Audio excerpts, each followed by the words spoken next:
Mike Davis, how many of you have heard of him? Have you read this before or read other books of his? Only a few of you. He's now a professor. When he first got into this business of writing, he was not. He has a working class background. He was a labor organizer and a truck driver. He went to college late. He's written a number of books about California, particularly Southern California and Los Angeles.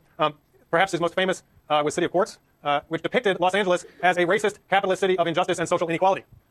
You can imagine that this made him very popular among the people of Los Angeles.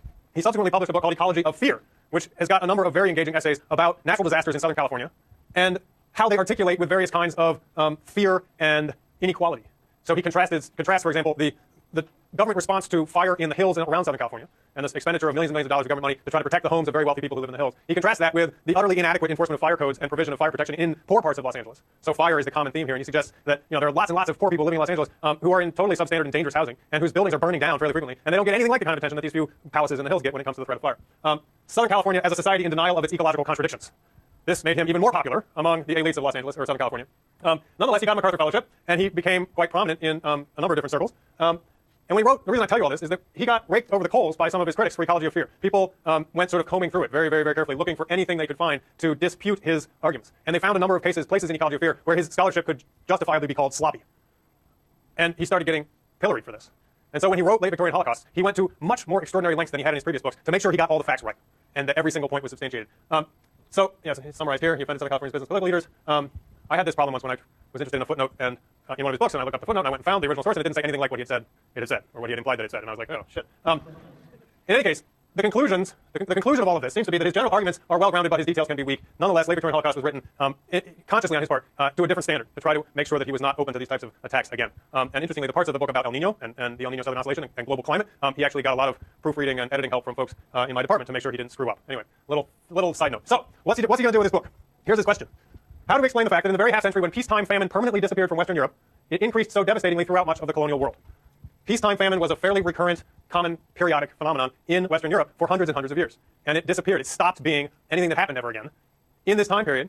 And at the same time, famine, which had been rare in places like India, despite droughts and other natural perturbations, became devastating. That's what he wants to explain. Here's the table he provides in the preface, summarizing the estimated mortality from famines in India, China, and Brazil related to, or that occurred during times of severe El Nino events in the late 1870s and again in the late 1890s. Depending, these are different, the sources of different estimates, high and low. The total for India between the two, somewhere between 12 and 30 million. China, 19 and 30 million. So Brazil, about 2 million. So the total, he suggests, is somewhere between 31 and 61 million people died in just these three countries, in just those two moments or periods of severe drought and famine. Here's a map depicting the global drought of the late 1870s. You see that it afflicts all of Central America and much of South America, most of Australia and Southeast Asia, large parts of Southern Africa, East Asia, Central Asia, and also North Africa. This is a depiction of the grain stores on the docks in Madras, India, in February 1877. And you'll notice that they are being guarded. In other words, at the very time when millions of people were dying for lack of food, it was not that there was no food. There was, in fact, a lot of food, and it was in the same country, and in many instances, even in the same region of the country, as the people who were dying. And this is perhaps, he goes through this in his little sort of glossary discussion at the beginning, that the fact of famine is frequently not simply a function of food supplies. Generally speaking, he says, with the possible exception of Ethiopia in one instance, all of the cases of famine that he discusses in this book were situations in which there was enough food to feed everyone. It's a question of how that food was distributed. Absolute scarcity, except perhaps, here we go, Ethiopia 1889, was never the issue. Standing between life and death instead were newfangled commodity markets and price speculation on one side, and the will of the state as influenced by popular protest on the other. These newfangled commodity markets, we're talking here both about the fact that they were relatively new to India, but in some ways we're actually talking about the fact that they were new worldwide. This is sort of the earliest instance of real-time global commodities markets, made possible by telegraphs, the telegraph technology which allowed the transmission of price signals around the globe in real time. And this meant that buyers and sellers anywhere in the world of commodities like grain could respond in real time, or within a day anyway, to price signals from the world's central markets and exchanges. And this is also the period of time in which the Chicago Board of Trade has recently come into being, and you have basically global prices, global single sets of prices for all markets in the world, provided that everyone has access to this information. And he's suggesting this is what was really at issue in these droughts. The three cogwheels of modern history, according to Davis. He also doesn't shy away from hyperbole. First, the fatal meshing of extreme events between the world climate system and the late Victorian world economy. A new vicious circle linking weather and price perturbations through the medium of an international grain market. We've seen, didn't we, or maybe it's coming up here. I'll keep going. Second, the new imperialism. Each global drought was the green light for an imperialist land rush. In other words, this is the time of international scrambling on the part of the European powers for colonies and resources in them. And every time you had some kind of extreme drought or other natural disaster that created dislocation and general instability, it was, according to Davis, likely to be seen as an opportunity on the part of these European powers to go after more land, people, resources, etc. Where's the third cogwheel? I think he actually means the world climate system is the first, the late Victorian world economy is the second, and the new imperialism is the third. I'm sorry. It's the italicized phrases are the three cogwheels. Any questions? How much time we got left? 13 minutes. Wow, go quickly here. Here's a nice example of the kind of thing that he's talking about. This table from Chapter 2 depicting percentage of raw cotton imports by the United Kingdom from these 4 different countries at these 3 points in time, 1860, 1865, and 1870. So only 10 years covered in this figure. What's going on here? Someone interpret this table for me. Yeah. Okay, at the beginning in 1860, 4/5 of all British cotton imports came from the USA. That plummeted and was replaced by cotton imports from Egypt and India, especially India. But by 1870, much of that had returned to the United States, or the United States had returned to being the primary supplier of cotton to Britain. Why? The Civil War. The Civil War interrupted the supply of cotton from the South to the United Kingdom. Why? Because the North blockaded the South, right? Prevented the shipment of that cotton. Suddenly the British had to find another source for their cotton. What this table depicts is that they turned huge expanses of Egypt and India, and to a lesser extent Brazil, into cotton fields like that to replace the supplies from the southern United States. Most of that land had previously been used to grow food. But the need for the British, for their factories to have cotton to keep running, combined with the power that they exerted over places like India and Egypt, the British at this time basically owned Egypt. And up until the beginning of this period, they sort of owned India too. And when I say owned, I mean they didn't just rule it, they owned it. They held it as private property, so to speak, for their purposes. And then, when the Civil War ends and the blockade is lifted, it reverts to the U.S. All of that productive capacity, whatever jobs had been created for people in India and Brazil and Egypt growing cotton, basically evaporated overnight, which is just a way of suggesting the degree of interconnectedness and dependence between the European markets and the colonial rural lands and people. Peasant producers, known as riots, how do you pronounce it? Anybody know how to actually pronounce that word? Or should I just keep saying riots and hope it's right?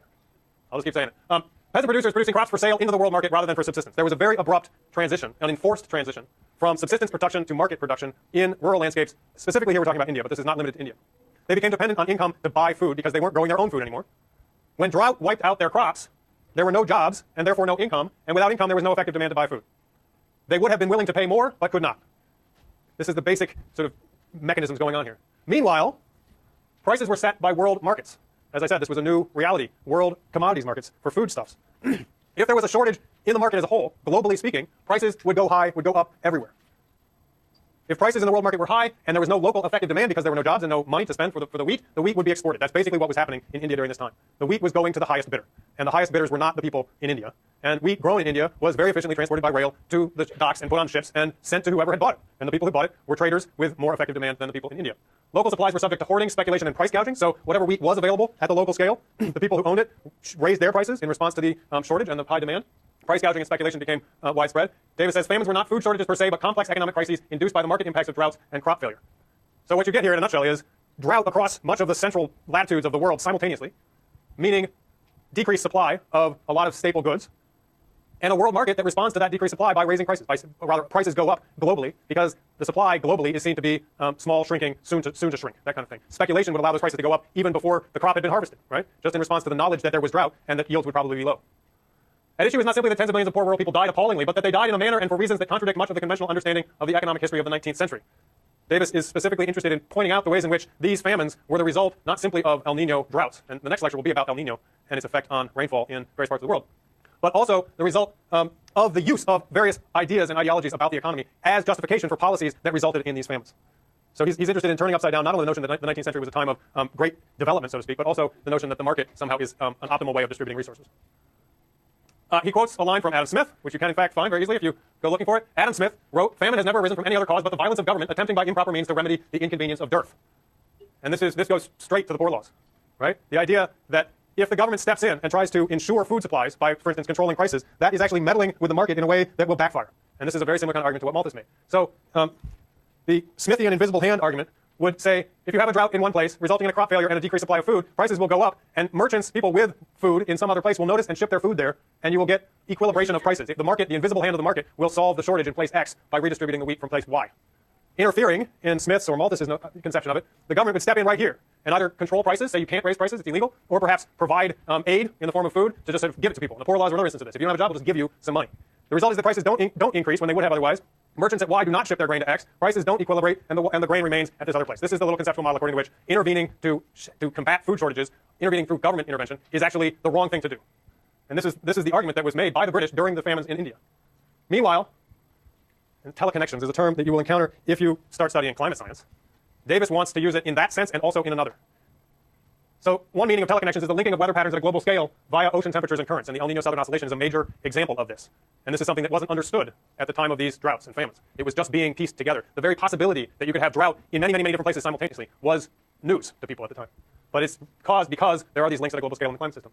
The linking of weather and price perturbations through the international grain market is another kind of teleconnection that Davis wants to draw attention to. In other words, with a worldwide market integrated, drought anywhere can affect prices everywhere, and simultaneous drought in many places could strongly affect prices. So here we have a sort of economic teleconnection that is linked to this meteorological or climatological teleconnection. And there then opens up the potential for international speculation through boards of trade and stock exchanges, and that will also be part of the story. A shortage is an opportunity for speculation, and that speculation can essentially exacerbate the problems by raising prices still further or causing various kinds of hoarding in anticipation that prices will rise in the future. So what's this look like? The drought, the crop failure, merchants notice, they buy and they sit on their grain because they know it will eventually be worth more as the shortage plays itself out. They seek to charge a monopoly rent. Prices skyrocket and people starve. That's the basic sequence of events that is made possible by these teleconnections. The world grain market played it out this way. Merchants in one place notice crop failures in other places, and they buy grain futures. What's a grain future? Anybody know? It's a deal in which you pay somebody, you agree to buy a certain amount of grain at a certain price at a date yet to be determined, or rather not yet here yet. In the future, it is determined, it's specified. You buy a futures contract.